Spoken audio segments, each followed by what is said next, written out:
Sénégal est leader, oui, avec 18 points. C'est une bonne position sur le papier. Mais attention, la qualification n'est pas encore acquise mathématiquement. La RD Congo est juste derrière, à 2 petits points. Donc la marge, elle est mince. L'objectif numéro 1, comme le disent bien Foot Africa et la RTS, c'est de verrouiller cette première place. C'est la seule qui qualifie directement. Et il y a ce scénario un peu idéal pour les supporters sénégalais. Se qualifier dès ce vendredi. C'est possible ? Comment ? Oui, c'est le calcul que tout le monde fait un peu dans son coin là. Pour que le Sénégal ait son billet pour 2026 sans attendre la dernière journée, il faut une combinaison. D'abord, et ça c'est pas négociable, le Sénégal doit impérativement gagner contre le Soudan du Sud. Et en même temps, il faut que la RD Congo, elle, ne gagne pas contre le Togo. Un nul ou une défaite des Congolais, et hop, si le Sénégal gagne, c'est bon, les Lions seraient qualifiés. Ce serait quand même une super manière de finir ça. Ça rappellerait un peu les grandes heures du Sénégal en Coupe du Monde. 3 participations déjà, c'est ça ? 2002, 2018, 2022 ?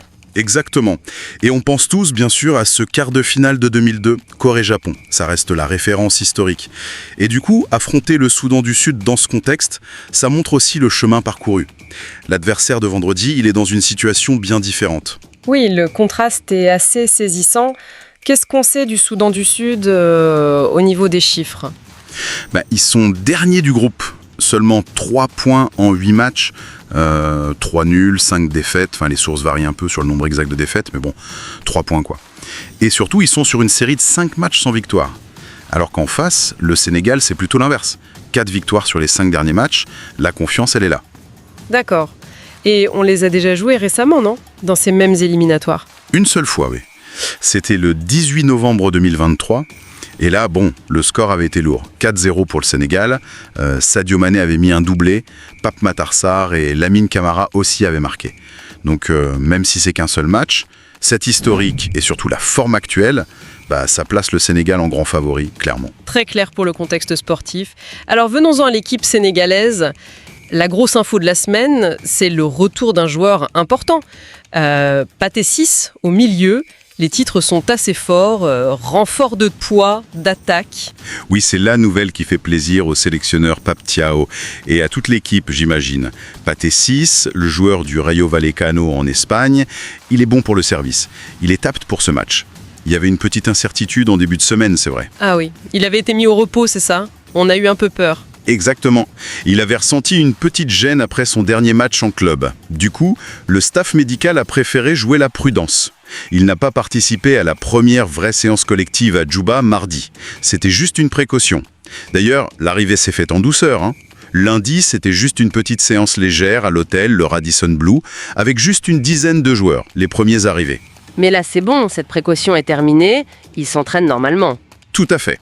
Les infos qu'on a, notamment via Record, relayées par CNews et CNewWeb, sont très bonnes. Il a fait toute la séance de mercredi sans problème apparent. La phrase qui est utilisée, c'est même « Désormais, il est d'attaque pour les échéances qui arrivent ». Franchement, son retour s'est décrit partout comme un vrai soulagement.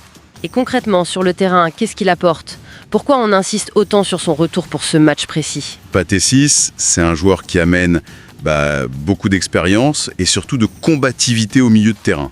Pour un match comme ça à l'extérieur, avec l'enjeu qu'on connaît, avoir un joueur de cette trempe qui va au duel, qui gratte des ballons, qui met de l'impact physique, c'est fondamental, quoi. Il a cette capacité à équilibrer l'équipe. Il rassure derrière et il peut lancer les attaques. C'est un profil super précieux pour un match qui pourrait être un peu rugueux. J'imagine que ça donne plus d'options aux coachs aussi. Et les entraînements, justement, ça se passe comment ? On sait sur quoi ils bossent spécifiquement ? Oui, la Fédé sénégalaise a communiqué un peu là-dessus via Presse Afrique. Mercredi, par exemple, c'était assez complet. Travail sur l'explosivité, des circuits de passe pour que ça circule bien, des animations offensives, défensives, et puis une opposition pour finir. Assez classique dans la préparation d'avant-match, mais essentiel pour régler les derniers détails, les automatismes. Et tout ça dans des conditions un peu particulières, il me semble. Oui. Et ça, c'est un point super intéressant. La séance de mardi, la première sur le terrain, elle s'est faite sur le synthétique du Djouba National Stadium. C'est là que se jouera le match. Et Petit détail sympa, c'était ouvert au public. Il y avait des locaux, mais aussi des Sénégalais de Djouba venus encourager les Lions. Ça donne une petite touche. C'est le moins qu'on puisse dire. L'expression qui ressort partout, notamment dans les échos, via CNews, elle est assez folle. Il parle de paradis. Carrément, le paradis à Djouba. Mais qu'est-ce qui justifie un mot aussi fort ? Plusieurs choses en fait. D'abord, l'hôtel, le Radisson Blu. Tout le monde dit que c'est le top du top dans le pays. Et surtout, il est juste à côté du stade, quelques minutes. Donc pas de long trajet, moins de fatigue, plus de temps pour la récup et la prépa. C'est déjà énorme. Confort, proximité, ok, bonne base. Mais c'est pas tout, il y a cette histoire d'accès au terrain qui est quand même assez bluffante. Oui, et c'est peut-être ça le plus fou dans cette histoire de préparation paradisiaque. Normalement, tu sais, les règles de la CAF, de la FIFA, c'est clair. L'équipe visiteuse s'entraîne sur la pelouse du match, la veille, et c'est tout. La fameuse séance de reconnaissance. Et là, le Sénégal a eu une dérogation spéciale. Ils ont pu utiliser le synthétique du stade dès mardi, puis mercredi, et encore aujourd'hui, jeudi, pour la dernière séance. 3 jours d'entraînement sur le terrain même du match. Mais c'est un avantage incroyable. Surtout sur synthétique, ça demande toujours un petit temps d'adaptation, les appuis, la vitesse du ballon. C'est dû à quoi cette fleur des Sud-Soudanais ? Apparemment, c'est une question d'hospitalité. Les Sud-Soudanais auraient été super accueillants, très facilitateurs dès l'arrivée des Sénégalais. Il y a un vrai respect, semble-t-il, pour le champion d'Afrique en titre. Pouvoir s'habituer comme ça, 3 jours de suite aux particularités de ce synthétique, franchement, c'est un luxe. Ça enlève une inconnue importante. Donc, hôtel top, logistique facile et cet accès privilégié au terrain. Difficile de faire mieux comme condition avant un match si important. La dernière séance et la conf de presse, c'est aujourd'hui. Oui, dernière séance cet après-midi, jeudi, à 15h locale, donc 13h TU. Et juste avant, à 14h30 locale, la conférence de presse d'avant-match avec Pape Thiaw et un joueur. Tout est calé, réglé comme du papier à musique. Avec de telles conditions et le retour de Pathé 6, on imagine que les attentes sont très hautes pour le match de demain. Certains médias, ils voient même un scénario particulier se dessiner. Oui, Daily Sports par exemple, ils imaginent un match assez ouvert, avec pas mal de buts. Ils parlent même de plus de 3 buts inscrits au total.